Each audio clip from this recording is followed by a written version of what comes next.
குரு பிரம்மா குரு விஷ்ணு குருதேவோ மகேஸ்வரா குரு சாட்சாத் பரபிரம்மா தஸ்மின் ஸ்ரீ குருவே நமக. பாருங்க, தமிழ் மக்கள் அனைவருக்கும் வணக்கம், வாழ்க வளமுடன். நான் உங்கள் தரணிதாசன், பாரம்பரிய முறை ஜோதிடர் மற்றும் வாஸ்து ஆலோசகர். நம்ம சேனலை முதல் முறையாக பார்க்குறீங்க, சப்ஸ்கிரைப் பண்ணுங்க, பெல் பட்டனில் ஆல் ஆப்ஷன் ப்ரெஸ் பண்ணுங்க. இப்போ கடக ராசிக்கு நம்ம புரட்டாசி மாத பலன் பற்றி இந்த வீடியோவில் விரிவாக பார்க்க போகிறோம். அப்போ புரட்டாசி மாத கிரக அடைவுகள் எப்படி இருக்குன்னு பார்த்தீங்கன்னா, உங்களுக்கு 2ஆம் இடத்தில் கடக ராசிக்கு 2ஆம் இடத்தில் புத பகவானும், 3ஆம் இடத்தில் சூரிய பகவானும், சுக்கிர பகவானும், கேது பகவானும், உங்கள் ராசியாதிபதியே ஆரம்ப காலகட்டங்களிலேயே உங்களுக்கு 8ஆம் இடத்துல சனி பகவான் கூட சேர்ந்திருக்கிறார்.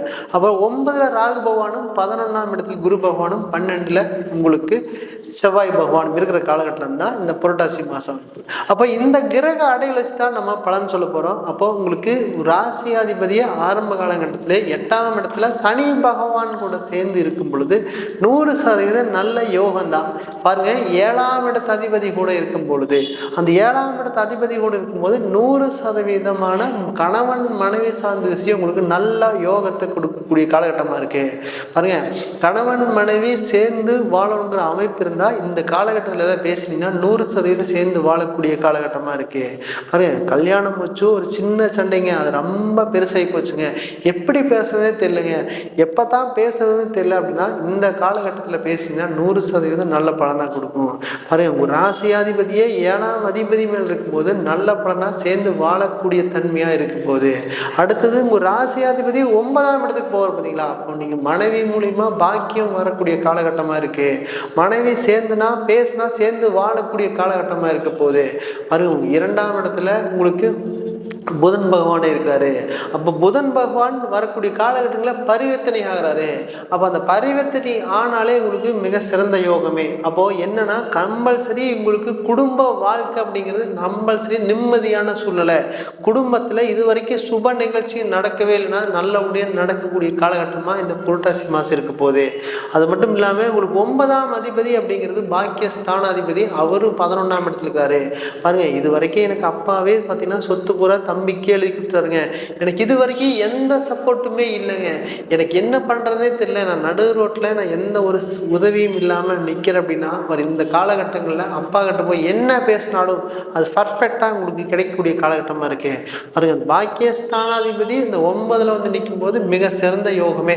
பாருங்க, இந்த 9ஆம் அதிபதி 11ஆம் இடத்துல இருக்கிறது மிக சிறந்த யோகம்னாலே இதுக்கு மாதிரி இந்த மாதிரி நாட்கள் புரட்டாசி மாதம் மாதிரி வர நாட்கள் உங்களுக்கு கிடைக்கிறதுக்கான சந்தர்ப்பமே இல்லை. அந்த மாதிரி நல்ல பலனை கொடுக்கக்கூடிய காலகட்டமாக இருக்க போகுது. ஏன்னா அதை பார்த்தீங்கன்னா உங்களுக்கு 6ஆம் அதிபதி தான், அந்த 6ஆம் அதிபதி 11. பாருங்க, ஒவ்வொரு விஷயம் கடன் வாங்கி பண்ணினா மேலும் மேலும் வளரக்கூடிய காலகட்டமாக இருக்க போகுது. அது மட்டும் இல்லாமல் நம்மளுக்கு எப்படா கடன் குறையும் அப்படிங்கிற ஒரு மன வருத்தத்திலே இருப்பீங்க. பாருங்க, இந்த 6ஆம் அதிபதி எப்போ வந்து 11 நிற்கிறாரோ அப்போவே வருமானம் வர ஆரம்பிச்சிருச்சு. அப்போது இந்த ராசியில் பார்த்தீங்கன்னா உங்களுக்கு முயற்சி ஸ்தானத்தில் உங்களுக்கு 2ஆம் அதிபதி நின்றுட்டாலே உங்களுக்கு வருமானங்கிறது கம்பல்சரி வர ஆரம்பிச்சு. ஏன்னா டெய்லியும் உங்களுக்கு சந்திரன் பயிற்சி ஆகிட்டு நல்லா ஒளியை குடிக்கக்கூடிய கிரகம் அப்படின்னு சூரியன் தான். அந்த சூரியன் வந்து உங்களுக்கு 3ஆம் இடத்துல போய் நிற்கிறதுனாலே முயற்சின்னு ஒன்று எடுத்திங்கன்னா அது பர்ஃபெக்டாக அது வெற்றி அடையக்கூடிய காலகட்டமாக இருக்க போகுது. அது மேலும் மேலும் நல்ல வளர்ச்சியை குடிக்கணும். அது எந்த மாதிரி முயற்சி அப்படின்னா தொழில் மூலியமாக வளர்ச்சி. ஏன்னா என்ன தொழில் பண்ணுறதே தெரியலங்க, ஆனால் தொழில் அப்படிங்கிறது உங்களுக்கு 10ஆம் இடத்து அதிபதி 12ஆம்னா பூமி மூலியமாக நல்லா யோகம் வரக்கூடிய காலகட்டமாக இருக்கு. ஏன்னா எந்த தொழில் பண்ணுறது அப்படின்னு ஒரு தெரியாமல் முடிச்சுட்டு இருப்பீங்க. ஆனா பாருங்க, இந்த பூமி காரகன் அப்படிங்கிறதே உங்களுக்கு 10ஆம் அதிபதி தான். அந்த அதிபதி உங்க ராசிக்கு 12ஆம் இடத்துல இருக்கிறாரு.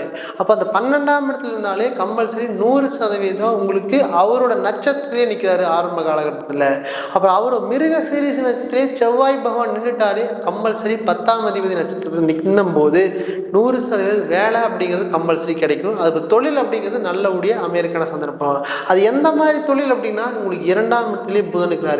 கமிஷன் சார்ந்த விஷயம் மேலும் மேலும் சிறப்பாக கொடுக்கும். பாருங்க, இந்த ரியல் எஸ்டேட்டு பூமி சார்ந்த யோகம் கமிஷன் சார்ந்த யோகமா கம்பல்சரி இந்த புரட்டாசி மாதம் கடக ராசிக்கு நல்லபடியாக வளர்த்து கொடுக்கக்கூடிய காலகட்டமாக இருக்கும் போது. ஏன்னா குடும்பத்தில் எல்லாருமே பாசத்தை கொடுப்பாங்க. பாருங்க, ஒருத்தர் ஒரு குடும்பத்தில் கடக ராசியில் ஒரு ஒரு குழந்தை பிறந்துச்சுன்னா அவங்களாட்ட உபசரிப்பு தன்மை யாருமே பண்ண மாட்டாங்க.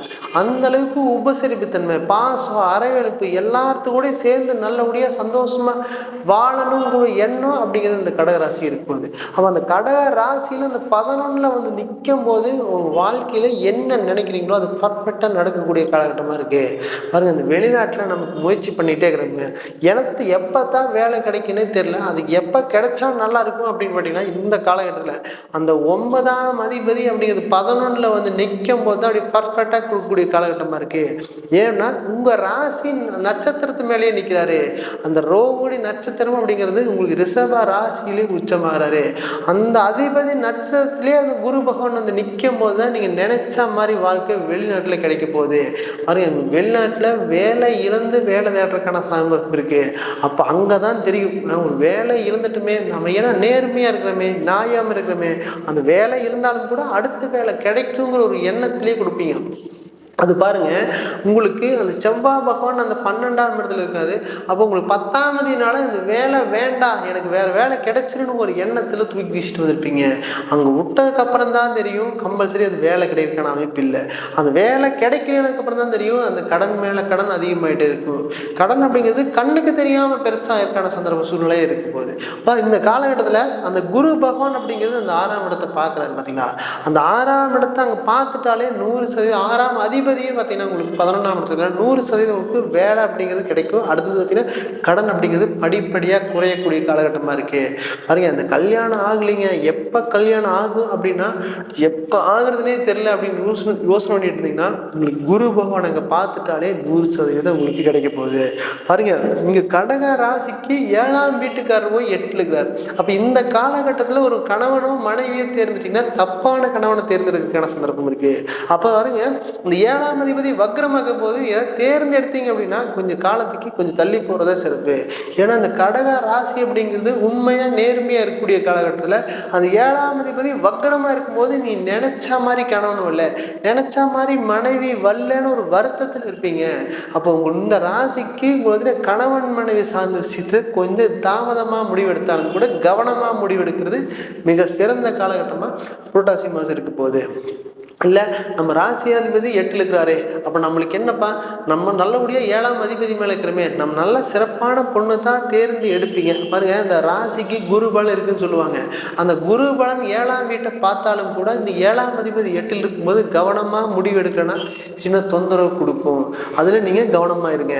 அது மட்டும் இல்லாமல் உங்களுக்கு குழந்தை குறிக்கிற ஸ்தானம் அப்படின்னு பார்த்தீங்கன்னா உங்களுக்கு 5ஆம் இடத்தை குரு பார்க்குறாரு. 5ஆம் வீட்டுக்காரர் 12ஆம் இடத்துக்காரு. இது மிக சிறந்த யோகம். ஏன்னா உங்களுக்கு ஆண் கிரகம் அப்படின்னா செவ்வாய் உங்களுக்கு 10ஆம் அதிபதி கர்மகாரகனே. பார்த்தீங்கன்னா அந்த காலகட்டத்தில் உங்களுக்கு சனி பகவான் 8ஆம் இடத்துலேருந்து 5ஆம் இடத்தை பார்க்குறாரு. அப்போ இந்த காலகட்டத்தில் இந்த குழந்தை சார்ந்த விஷயம், கல்யாணம் ஆகி 3 வருஷம் 5 வருஷம் 7 வருஷமாக எந்த ஒரு முயற்சியுமே எடுக்கல, என்ன முயற்சி எடுத்தாலும் நம்ம குழந்தை அப்படிங்கிறது டிலே ஆகிட்டே போகுது. எப்போ தான் கிடைக்கும் அப்படிங்கிற ஒரு எண்ணம் இருந்தால் வரக்கூடிய அந்த புரட்டாசி மாதம் கடக ராசிக்கு அந்த குரு பகவானும் பார்க்குறாரு, சனி பகவான் அங்கே பார்க்குறாரு.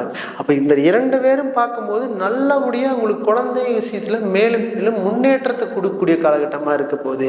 இது நல்லபடியாக பயன்படுத்திக்கங்க.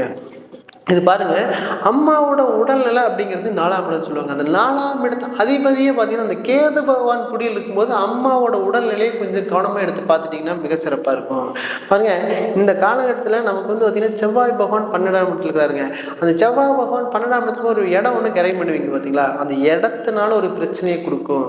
நல்ல இடமா தான் இருக்கும், நீங்கள் வாங்கினதுக்கு அப்புறம் தான் தெரியும் தேவையில்லாத புறம்போக்கு நிலம் வாங்கிட்டோமோ, அந்த பத்திரத்தில் பிரச்சனை இருக்கிற இடத்தை வாங்கிட்டோமோ அப்படிங்கிற யோசித்து கொடுத்துரும். ஏன்னா இந்த செவ்வாய் பூமிகாரர்கள் 12ல் இருக்கும்போது நீங்கள் கவனமாக வாங்கணும். அதுவும் இல்லாமல் இந்த 4ஆம் அதிபதி கேது பகவான் இப்படி இருக்கும்போது தப்பான இடத்த சூஸ் பண்ணிடுவீங்க.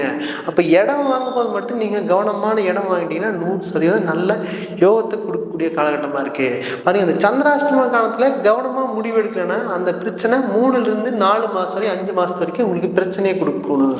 அப்போ அதனால நீங்கள் வந்து 100% இந்த சந்திராஷ்டம காலத்தில் கொஞ்சம் கவனமாக இருந்துக்குங்க. பாருங்கள், உங்களுக்கு வழிபட வேண்டிய தெய்வம் அப்படின்னு பார்த்தீங்கன்னா அவங்களோட ராசிக்கு 2லயே புதன் இருக்கிறார். அப்போ அந்த உள்ளூர் பெருமாள் வழிபாடு நல்லபடிய மாற்றத்தையும் முன்னேற்றத்துக்கும் கொடுக்கக்கூடிய காலகட்டமா இருக்கு. பாருங்க, அந்த புதன் பரிவர்த்தனையாகி 2ஆம் இடத்துக்கே வராது. அப்போ சூரிய பகவான் வழிபாடு தினமும் செஞ்சுட்டீங்கன்னா வாழ்க்கையில நிறைய மிக யோகத்தை கொடுக்கக்கூடிய காலகட்டமா அமைய போகுது. இதெல்லாமே பார்த்தீங்கன்னா இந்த புரட்டாசி மாசத்துக்கு கடக ராசிக்கு கோச்சார பலன் மட்டும்தான். நீங்க ஜாதகம் பார்க்க விரும்பினால் கீழே கொடுக்கப்பட்டுள்ளதை தொடர்பு கொள்ளலாம். நான் உங்களிடமிருந்து விடைபெறுவது தரணிதாசன் மற்றும் வாஸ்து ஆலோசகர். நன்றி, வணக்கம்.